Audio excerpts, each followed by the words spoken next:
Good morning. Most of you guys know me. I'm Ebony Butts. This year, I was placed in Community Matters in Lower Price Hill. If you know me, to the people who don't know me, I'm just telling you right quick. I don't do formal well. That's why I came to Public Allies. I needed to learn how to be formal because I am so informal and I have a very big mouth and a very big vision for everything. So when I got to Public Allies, I was like, I need to become an asset. I want a platform where I can talk and people will listen, and I want to do stuff for youth engagement. And I think, excuse me, Sean might have looked at me in that moment like, you got to make a decision. What is it that you're trying to get from this? So I think it all started when I met Mike Morawski, and I really initially didn't even talk to him. He was talking about what was happening in Lower Price Hill. And I was like, I'm from East Price Hill. Lower Price Hill is down the street. I always have been very youth-driven about youth empowerment, youth enrichment, just kind of helping you get out of that stage into the I can do, I dream this, and this is real.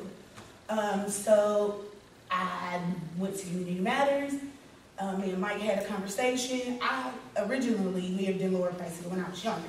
But what I tell people is Price Hill is a stage. You live in Lower Price Hill when you are really underprivileged, when you are like $15,000, $16,000 a year.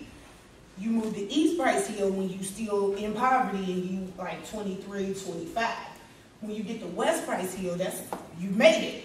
So, and I'm a little girl from Price Hill. I started in Lower Price Hill, we moved to East Price Hill, we made it to West Price Hill. I was like, I'm rich.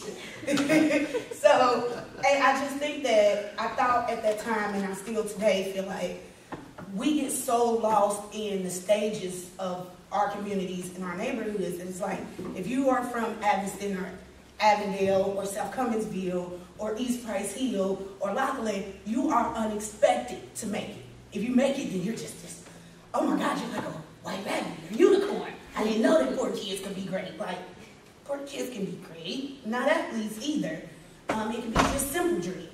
So I started at Public Allies, and I was like, all I'm gonna do here is start a couple of programs. It's gonna be great, and I'm gonna be able to come back and see these programs in years.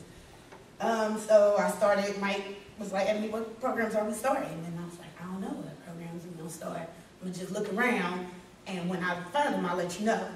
So Deanna, I ran into Deanna on the corner, and I was like, where you been? She's like, I was just leaving Euler, which is the Lower Price Hill School, doing Girl Scouts. And I was like, 45 minutes Girl Scouts? 45 minutes, I am a former Girl Scout, was not how Girl Scouts went for me. When I used to go to Girl Scouts, it was every day, held at a local church. It was an hour and a half. We had a snack for 20 minutes. We learned games about self-esteem. We played all these, it was just a lot of girl interaction. And being a little kid of 7 years old, I mean, a baby of 7, I was like, it's a lot of interaction with people that I don't have to go home with. I love it. I just remember how important Girl Scouts was for me. And I wanted to take Girl Scouts and put it in Lower Price Hill. But it was not just Girl Scouts that I wanted to put in Lower Price Hill. I wanted to do dance, I wanted to do art. So I also hooked up with Alicia Hildebrandt, which is a former ally, who does art. And I said, Alicia, what does it look like if I bring a whole bunch of teens to the park, we just do art. We can do macaroni art, we can paint, whatever kind of art, and Alicia, if you're not familiar with Alicia, she is a local artist and she uses natural things that she finds outside to make these beautiful objects. So she was like, yeah, we can do that. And a lot of the 6th, 7th, 8th grade children were showing up, and the little girls would be just standing around the gate. I don't know if any of y'all have ever been to Lower Price Hill. We have a field, only park in Lower Price Hill, smaller than this room. So the little girls would be lined up in the gate, because sometimes Alicia would be like, we're going to deal with glass, and she would take them out in the neighborhood, they would put on like gloves, and they would just pick up the glass and make a picture. And the other little girls were like, I want to pick up glass and make pictures. Like, no, you let them. You can't really explain to you, like, don't pick it up that way. So after seeing like all the little girls just lingering without something to do, because Lower Price Hill has no community center. The park is a park for, I think it's from 0 to 3 years old. There is no swimming pool. So, I mean, literally, they were on the gate, like, looking to see what we were doing. And I was like, we got to do something for these little girls, too. So I was like, Alicia, if I start art club, are you willing to oversee art club while I start Girl Scouts? And she was like, yeah, that's my hobby. So Alicia took over art club. Gave me time to get focused on Girl Scouts. I said, Deanna, can we do after school Girl Scouts? She was like, I don't know, but we can ask Gina. And Gina was like, I think after school Girl Scouts sounds good, and you can have all of our girls. And I'm like, that's amazing. They got like 30-something girls. I already got a troop. So I was like, I'm gonna call Girl Scouts. I'm gonna tell them, like, I got 30 girls. We're gonna start the troop. They was like, oh, well, those girls are already registered as Girl Scouts. So you need girls that's not registered to be in your Girl Scout troop. Now, again, small fact about Lower Price Hill, probably at the max 200 residents. And a lot of them, those residents are children. They're like adults, generational adults have been there. So I'm like, well, if all the Girl Scouts are in Girl Scouts at Oyler, where I'm gonna get Girl Scouts for my Girl Scout troop. And I was like, I don't know. Figured out, let us know. So I went back to Mike, I went back to Indiana, and Gina was the one like, well, just don't tell them they're part of the Oyler troop. Fill out a whole new form for them. I'm like, that is smart. I didn't figure that out. I didn't think of that. So it just, with Gina's help, Mike's help, Girl Scouts took off. We ain't even gonna talk about Girl Scouts because everybody know what happened. But overall, Lower Price Hill Girl Scouts sold 5,000 boxes of Girl Scout cookies. We were the first Girl Scout troop in the city of Cincinnati to ever be asked to walk in the red Cincinnati opening day parade. So it was huge. And next week we go to camp. It'll be an amazing experience. Please follow me on Facebook because I'm gonna tweet about it at least every 25 minutes. Every 25 minutes. If y'all met my girls, y'all will know how funny it's gonna be. I just told them that there was no air in Girl Scout camp, and all of them fell out. No air! Oh Lord! I'm like, it's camping, girls. We're gonna get the electricity for air. So yeah, please follow. It's gonna be very entertaining. But Girl Scouts was not the only thing that I was able to do through Public Allies and Community Matters.